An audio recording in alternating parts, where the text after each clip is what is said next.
Bonsoir à tous et bienvenue dans ce point de l'actualité. La 8e conférence internationale de Tokyo pour le développement de l'Afrique a pris fin à Tunis.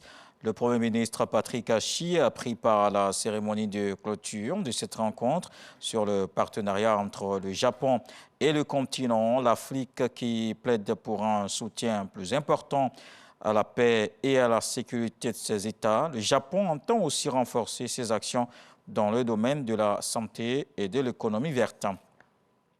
Ici sur place dans l'enseignement supérieur, la phase écrite du concours d'entrée à l'INP vient de se dérouler.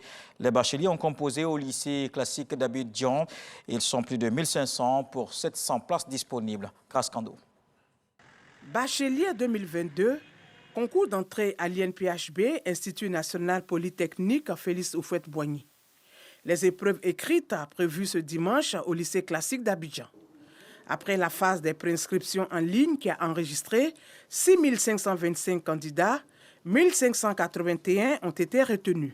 Les épreuves se déroulent très bien, les sujets sont abordables. Je traite le sujet de culture générale. J'espère être admise. Je me suis un peu préparée avec les anciens sujets. Je vais aller à l'INPHB parce qu'il y a une filière qui m'intéresse là-bas. L'ESCA, une école de commerce et d'administration des entreprises. De l'avis des superviseurs de ce concours, aucun incident relevé. Ils ont respecté les horaires, le concours a été lancé, tous les candidats sont présents, les surveillants aussi sont présents, donc tout se déroule normalement. Le processus d'entrée à l'INPHB se décline en plusieurs phases. Une fois que les dossiers sont déposés, nous faisons un traitement. Parce que nous prenons en compte les moyennes de seconde, première, terminale dans notre bac. Dans certaines matières, en général maths, français, anglais pour toutes les filières, sciences physiques et puis SVT pour les filières techniques. Donc selon les spécialités, les filières choisies, on prend en compte certaines matières, pas les autres. Et une fois qu'on a fait cela, on fait un premier classement, bac par bac et filière par filière, qui nous permet de sortir un premier lot. On appelle les candidats admissibles. Ce sont ces candidats admissibles-là qui composent. Bon, notre concours est ouvert à tous les baccalauréats de l'enseignement général en Côte d'Ivoire, sauf les bacs G1, parce que nous, c'est secrétariat, nous ne faisons pas secrétariat.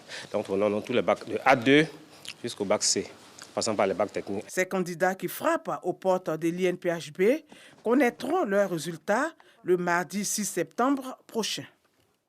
Et dans l'actualité, ce dimanche, les élections sénatoriales et législatives partielles se tiennent dans 4 circonscriptions de la Côte d'Ivoire. Un seul poste de sénateur dans le Haut-Sassandra et 2 candidats sont en lice. Le candidat du PDCI RDA, Tré Sikili Luc, était en campagne à Bédiala. Il a rencontré les conseillers municipaux de la localité. Celui du RHDP, Boubacar Koné, a ouvert sa campagne dans la commune de Bogué. Il propose son programme aux grands électeurs. Il entend mettre en avant le développement du Haut-Sassandra. Dans le reste de l'actualité en Centrafrique, une marche contre la nouvelle constitution. Plusieurs centaines de personnes se sont rassemblées ce samedi après-midi dans la capitale Bangui. Les manifestants dénoncent une manipulation qui vise à permettre au chef de l'État, Faustin Archange Touadéra, de rester au pouvoir. Depuis des mois, des manifestations en faveur d'une modification de la loi fondamentale sont organisées.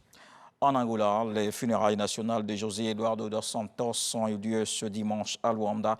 La cérémonie s'est tenue au mémorial Agostinho Neto. C'est aux côtés du père de la nation angolaise que reposera la dépouille de José Eduardo dos Santos.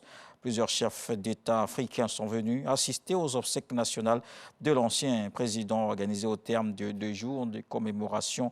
Parmi eux, Denis Sassou Nguesso de la République du Congo, Félix Tshisekedi de la RDC ou encore Philippe Nyusi du Mozambique.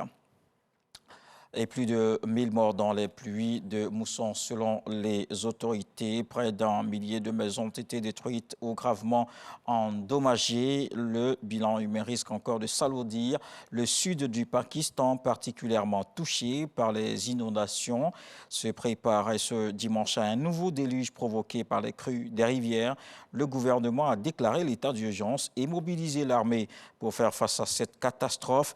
Les responsables pakistanais attribuent ces intempéries dévastatrices au changement climatique. On se donne rendez-vous pour la grande édition.